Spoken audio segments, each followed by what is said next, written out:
Welcome to the second season of Giving Back is Dead. We're all enthusiastic to be here at Offscreen, and we want to thank Julien Friedman, my dear friend, and he's created this incredible place where we have a series of interesting art works and installations. And this is the second year that we have been hosted by Offscreen. And we also would like to thank our partner, The Island, which is working to bridge the gap between the tech and art worlds. And they are showing here this incredible work that they've produced by Stefan Brugman. And I encourage all of you to go up and look at it. It's on the next floor, and it's incredible and very timely because it has to do with the news. And we're speaking today to Lawrence Van Hagen. Lawrence, thank you for taking some time to talk to me today. Lawrence is, I think, one of the most well-known millennial art advisors in Europe. So it's a real privilege to have you talking about it. And as probably most of you know, I'm less interested in the commercial part of the art world and more interested in the non-commercial part. So it's particularly good to have someone like Lawrence, who is really known for his work in the commercial side of the art world. And today we're going to talk about what you do, which is not commercial. A bit about everything, I think, but yes. So I suppose, Lawrence, the first question I wanted to ask you, which is rather general, is, what do you do in terms of giving to the arts? And I believe that the concept of giving is more than just giving money. Yes, of course. And so if you could talk to me a bit about what you think you do to give to the arts and why. Okay. I think it's also useful for me to maybe introduce myself. Please. I run an advisory business in London and Hong Kong. We curate exhibitions, both commercial and non-commercial, around the world, being London, New York, Seoul, Paris, Venice. And we also have a family collection which helps us being involved with many different institutions in Europe, especially in Paris. So as I said before we started the talk, I live in a very commercial world. I work with clients in various regions of the world to help them buy and sell pieces, but it's important for us to also create a bit more meaning to their collection and their journey collecting. And with that, my mother and I have helped set up a very interesting board in Paris for an institution called the Palais de Tokyo. So we've done that together. And we've created an international board where we are trying to create a conversation, a dialogue, and really interactions between this institution in Paris and various institutions abroad. I've been able to place many of my clients within this board in order for them to have a bit more meaning with their support to institutions or artists or projects really in Paris and abroad. And as we can see actually on the newspaper here, on the art newspaper, which I just saw, we opened Palais Tokyo, Ouvre le Hameau. And actually we had a great think tank with the 20 board members on Tuesday in Le Hameau to discuss potential opportunities with their various institutions around the world and the Palais Tokyo. And to mention maybe a few institutions we work with, we have... First, do you mind if I interrupt you? No, of course, sorry. First, tell me why Palais de Tokyo? Why did you choose Palais de Tokyo? Why don't you describe a little bit about what it does and why you made that choice? Of course, I mean,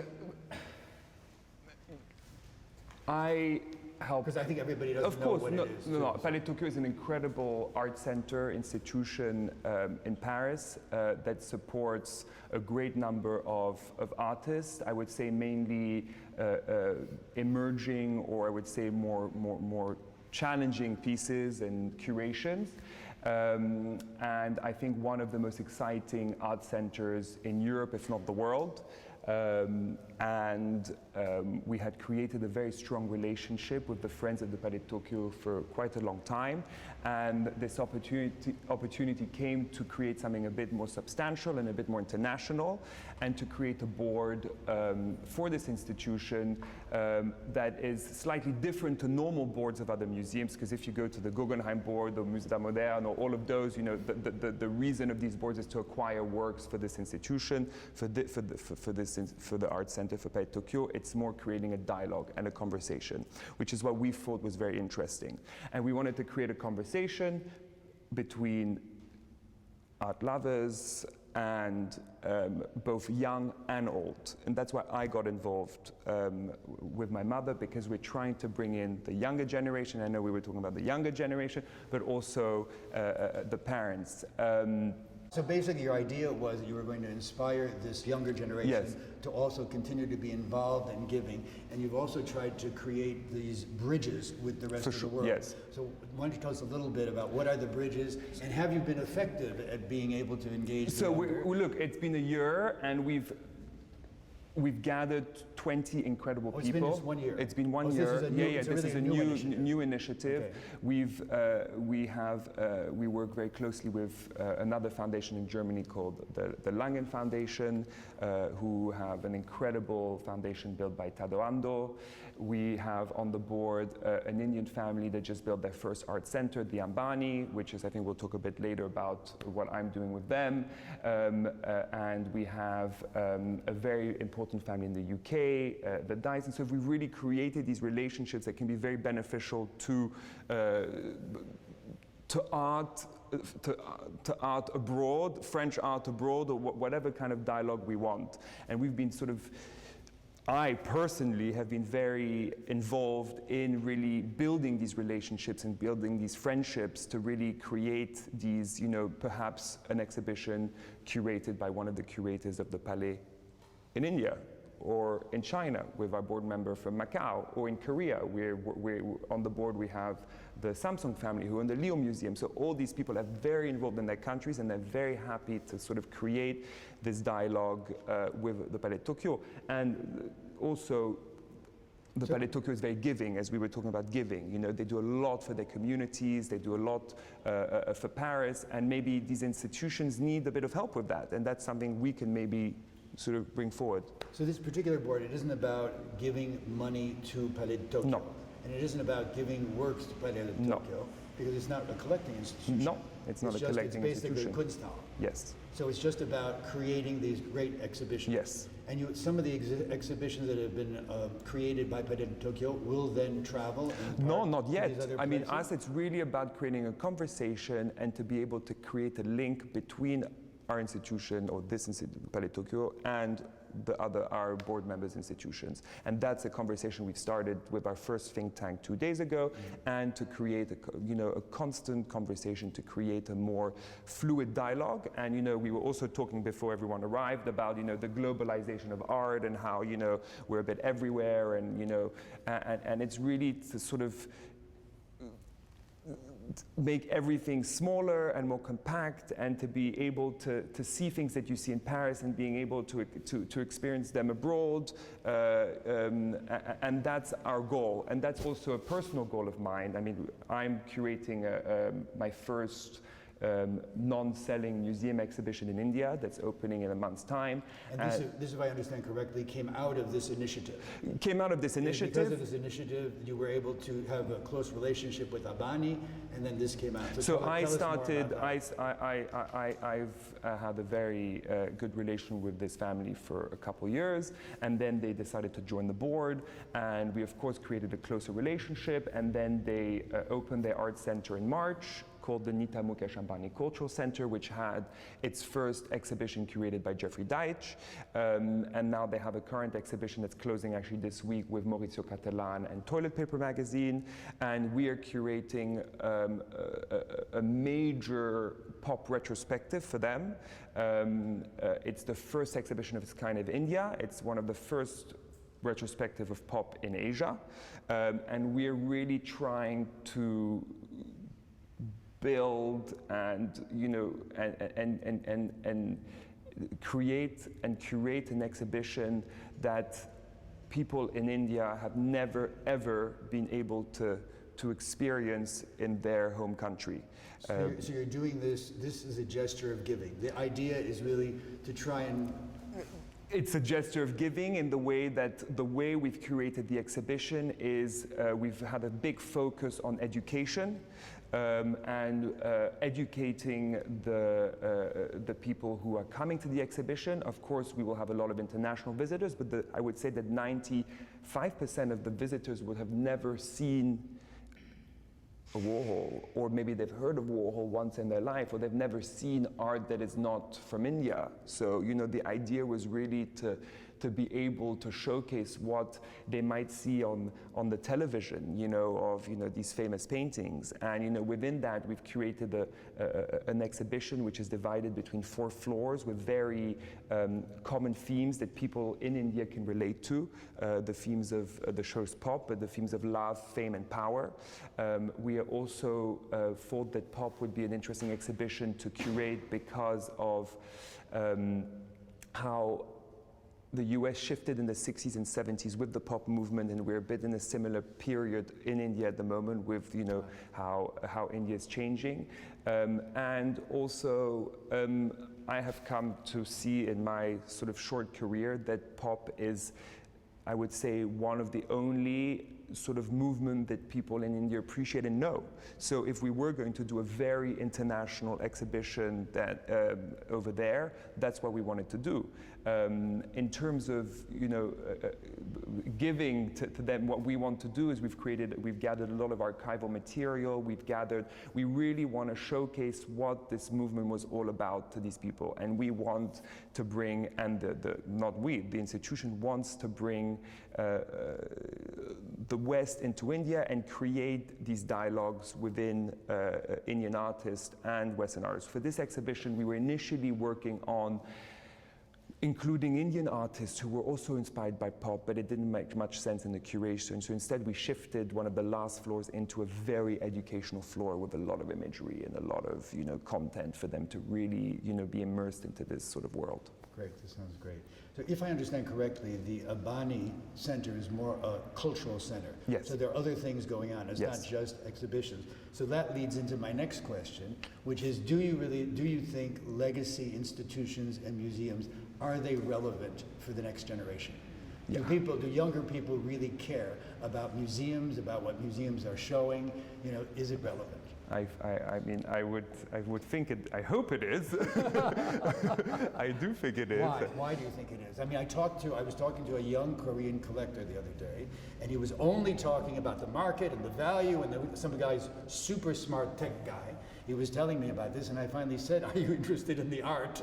But look at the gallery. Then I asked him, you know, do museums have any interest for you? And he said, yes, because more people will see the art, and thus the value will go up. Look, I mean, everybody has their various opinions, you know, but if you look on the purely commercial side, you know, what are galleries trying to do today? The focus of galleries is for their artists to be in museums. So their focus is that, and they're the ones sort of controlling the market with the auction houses. But, you know, when you look at high prices of an artwork, the likelihood is that artist has a show at the moment in an institution. You see, regardless of the market, I think that most people, especially, most people discover art in museums. They learn about art in museums. They see what they like, you know, and I think that's the most important thing in the art world for people to sort of, even younger people who are, teenagers, or, you know, who might not have access to art in their specific cities. You know, they travel to New York. Look at the, you know, plethora of works you have. I think museums are at the top of the top of the top of the.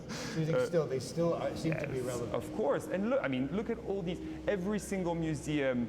Every single big museum has a young committee, a young board. Look at, you know, the Guggenheim or the Tate Young Patrons. All of them are sort of, you know, catering to these young people, and they're very busy and they're full.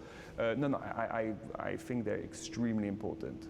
And also, I wanted to talk a little more about your community. Well, basically, you do have a lot of your clients are young. Mm-hmm. Can you describe a little bit about your community and the client, the type, the profile? My clients are actually Give me all the profile. ages. They're all ages. But I think so you have a higher concentration of younger people than most successful art advisors. Look, I've been very lucky to have clients who maybe wanted to focus on specific, I would say, blue chip items, and then, you know, a lot of art advisors then decide, oh, you know what, you know, I can work as hard to sell a you know, $1 million work than, you know, a $10,000 work. You know, it's the same level of work. I've sort of gone a bit, I mean, I have a different opinion because I've had the experience of working with clients who come to me and say, oh, I want to buy my first painting, I want to buy one painting, I'm going to cherish this painting, and at the end of, you know, 1, 2, 3 years, they've acquired 100 works, you know, if not, and they've become extremely successful at, you know, collecting and at knowing what they want to collect, and they've really developed an eye, and they've developed this bug of wanting to collect, and in a non-commercial way. I mean, of course, I think that it's stupid to say that people don't look at the value when they buy work. If you're buying a work for above, you know, a certain price, $20,000, $30,000, you've worked hard to earn this money. You know, you're going to be very careful what you buy. Yeah, you know, and no one wants the value to go down. Nobody wants the value to go down, but people know the risk, yeah. and I'm there to let people know about their risks. And you know, I work in a way that, you know, I like people to come to me and say, I like these 5 artists. Tell me what's good, you know, and hopefully all 5 are great, you know, or, you know, I'm going to be like, this is great, but this might be a bit more challenging, you know. And, you know, I just talk about quality, etc. But no, so I have a lot of young clients. They're very involved. They try and support. Even my older clients, you know, who, as I said, are focused on blue chip works, also, I always build them a young, sort of emerging collection as well. And what I have, you think is important. And I think that's very important, and what I've discovered is that then I work very closely with the kids as well. So, you know, and the kids are also very involved. And then, you know, kids, you mean kids your age? Kids, even younger, even younger. But I've, you know, yes, but kids my age because I'm very young.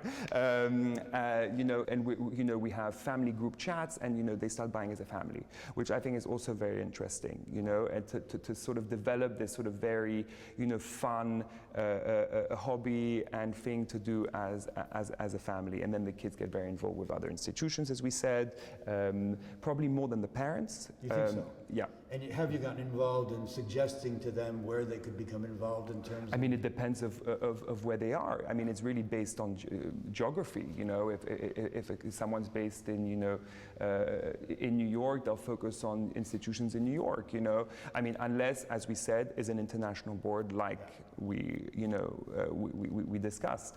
But yeah, but look, I also think, you know, people, you know, collecting, and especially collecting emerging art, you know, you support the arts by also promoting these artists. You know, it's not only about, you know, I know, of course, there's again a commercial aspect to it, but, you know, you want to buy, you want to show off these artists, you want to talk to these artists in your community, and you want to promote these artists to your community, and that's how these artists grow. It's, you know, by, you know, talking about them and promoting them and inviting people in your homes, and, you know, opening your collections and all of that. And that's how a lot of, you know, that's how I discovered a lot of artists that I have included in my exhibitions, was, you know, discovering them in other people's homes as well. You know, so I think it's very important to be as open as possible, and that's a duty of someone who does collect a work. If your work doesn't go into a public foundation or museum, is to be as open as possible about it. And in your community, you know, one of the things that, I mean, it seems everywhere now, does your community consider that art initiatives such as anything, institutions, artists, residencies, foundation, that it's important to engage underrepresented communities? I mean, I don't think it's done enough. I don't think people know how to engage with other communities other than their own. I think, you know, it's of course always a challenge, but I think people are becoming more aware of it. And yes, but I mean, I think it's very important. Well, let's think about India. Yes. For instance, if you're doing this initiative in India, do they talk about reaching out to, clearly they're underrepresented? I mean, that's the main communities? focus. Oh, it is the main focus? Yeah, of course. I mean, that's the main focus. We do, we have a whole, educational platform in order during the exhibition, students come, it's all focused on students from the ages of, 8 onwards to learn about art, to see exhibitions. Many of these students, it's their first time ever seeing an art exhibition or ever going into a museum. Especially imagine these students from, these underprivileged backgrounds, I would say, going into a museum built by Gluckman, who did the Andy Warhol Museum, just redid the Whitney. For them, it's the most incredible experience. I mean, it's a huge focus.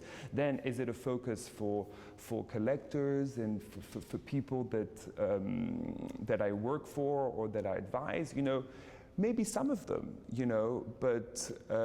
It seems to me, if I dare say, that it's less of a topic in Europe than in the United States. Much less of a topic. You agree with me? Yeah, much less of a topic. Something that is very present, all the time in the United States, and it seems to be a real mission. Yeah, I agree. You think so?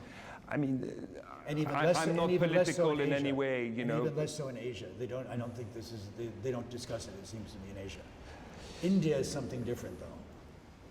India is a big country, and there's a big divide, and for sure, Europe, I think maybe people live together in a more open way, maybe.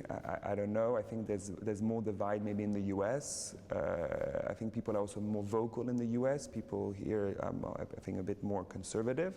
But I mean, look, the UK is so different to Paris, to France, and we're just across the pond, I think, I always say London's a stepping stone to the US, but yeah, I mean, look, I think that, when you look at, we're here speaking on Art Basel Week, and, we're all living in a bubble, there's a lot of things happening in the world, and people are at an art fair at Art Basel, talking and negotiating $1 million paintings when there are, a war.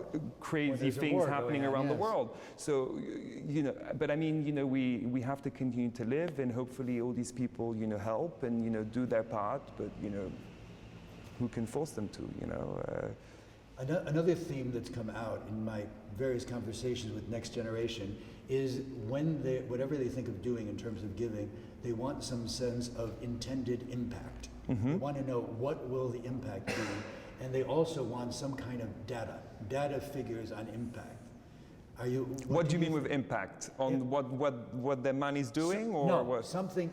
Impact can be in a variety of different ways. Impact could be the number of people, like in your exhibit, if I would just think of, the number of people who are going to come to the exhibit. Yeah, for sure. Like you want, let's say the museum normally has, I don't know, an exhibit is 10,000 people, and you want it to get to 50,000 people. So you say, my intention, the impact will be 50,000 people, and we want of the 50,000 that half of those people come from underrepresented communities. That's an intended impact, for sure, with an example of a data figure that you would like to hit.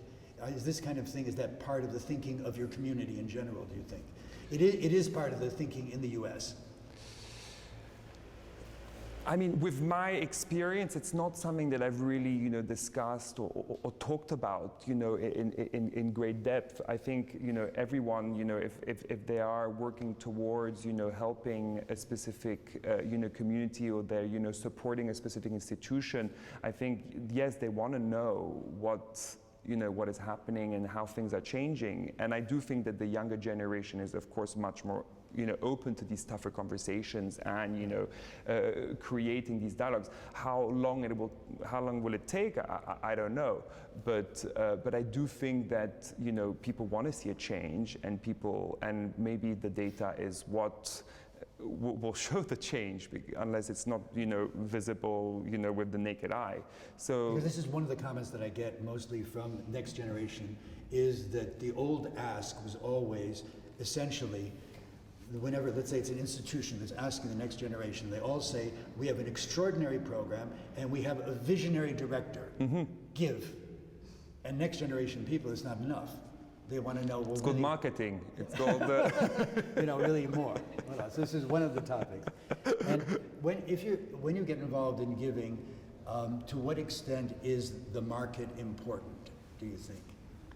Are you thinking about the market? I think that the majority of the giving in, not the majority, but a big number, does involve a lot the market. We've seen in the last couple of years that in order to have access to a specific painting, you have to donate a work, you know, and that is something that has shifted a lot. I think it's going to change because I think it's been done too much. You know, I don't think institutions can get so many donations, you know, constantly, you know.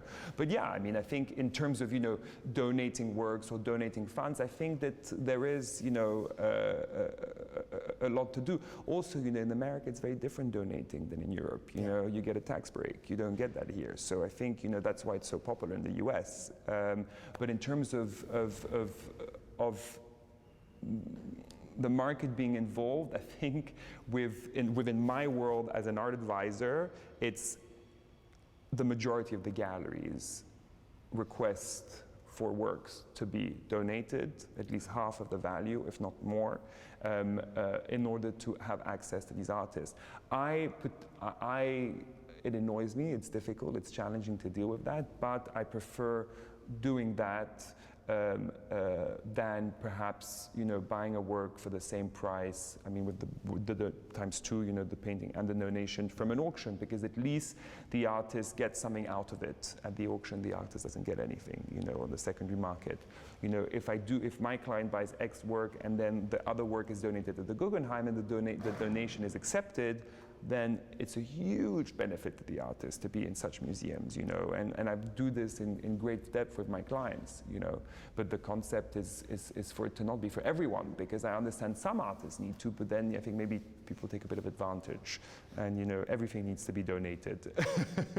I've gotten involved in this as well, actually, in terms of advising this. So since you're one of the few people who have worked extensively with younger people in the United States, continental UK, continental Europe, India, China, Korea, yeah. Can you, I mean, it's a kind of perhaps a silly big question to ask you, can you give the general themes of how that changes, giving to the arts changes as we move around the world? I think institutions, you know, are not copying, but are following similar models around the world. It's mostly following the US model. Following the US model, yeah. And people are involved. I think also, you know, on a very superficial level, it's fashionable to help, and it's fashionable to be part of these boards, and it's fashionable to you know, to be involved. You know, we have to do, you know, on our board we have to do events, you know, to entertain people. We have to organize art trips to entertain people. You know, we took them to India actually in March. You know, and you know, there's a lot of work involved, and you know, we try and make it a bit, you know, sugarcoated in order to, you know, get to these topics that we've discussed, you know, and these harder topics. But I think it's pretty similar all around the world. I do think it's pretty similar around the world. I think, yeah, it's far. I mean, there's of course differences, but I think it's pretty similar around the world. And you know, most of these collectors who collect, whether it's a Korean collector, Chinese collector, or an American collector, they're so global, they're so international. Look at them, they're flying from London to Paris, then they're flying to Miami, and then they're flying to LA, and then they're everywhere. Everybody knows each other, they all discuss, they all speak. Now the artists are mixed in, you know, it's a very sort of global, international, mixed community, and hopefully everyone can educate themselves. I don't think they do, but you know, there's great opportunities for that. But as you say, the US environment is different because of the tax deduction. Mm-hmm. But it does seem to me that collectors, young collectors as well, in Asia are creating foundations. Yes, in China mainly. Yeah, so they do feel that's important, and they don't have the tax advantage. They're also in Korea. I've heard people. I saw it's just. They have tax advantages for imports. It's easier to import for a certain duration of time. Yeah. There are some tax advantages in China. I think, you know, I would say 3-4 years ago, you know, everybody had a museum in China, you know, and you know, people in Europe are like, wow, all these museums opening, but then you go to this museum and it's one room, you know. And it doesn't exist anymore today. It doesn't exist. Definitely not today, but you know, but yeah, I think it's also, you know, lost in translation, I would say, you know, the way how things have, you know, been developed over there. But look, everybody, we have to look at the positive, you know, everybody's doing their part. These foundations in China, as much as they can be criticized, are being open in various regions in China. They're open to the public. People can see art, people can experience art, you know. Big thing of my exhibitions, you know, that I do these shows called the What's Up shows, and they're based on what is up on the wall today. What should people look at, whether it's young artists or not, or more established names, you know. And we do them, you know, really around the world, and we've given the opportunity, and I say this in a very humble way, but we've given the opportunity to young artists from Europe to be shown in Korea and to be shown in Hong Kong, and, you know, to have this kind of discovery. And I think that, you know, galleries or auction houses or these collectors who are able to showcase, whether it's commercial or not, all these artists around the world, you know, is a huge benefit to this community and society, that, you know, arts community that we live in, you know, because it's so, again, the word global. And that's one thing that I've always focused on, is being open to the world, you know.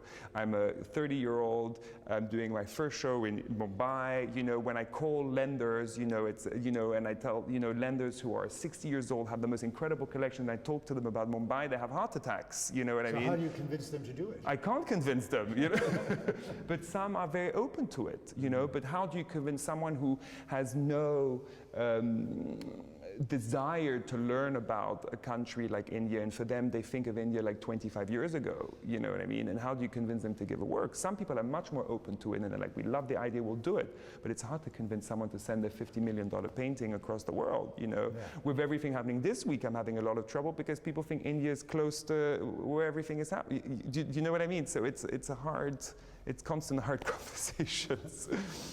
Well, thank you for taking the time. Thank you. Does anybody have anything they would like to ask us? Bon. Okay. Thank you. Thank you, Art. I look forward to continuing the discussion. Yes. Thank you. Voila. Be sure to check out our latest podcast and subscribe to Giving Back is Dead.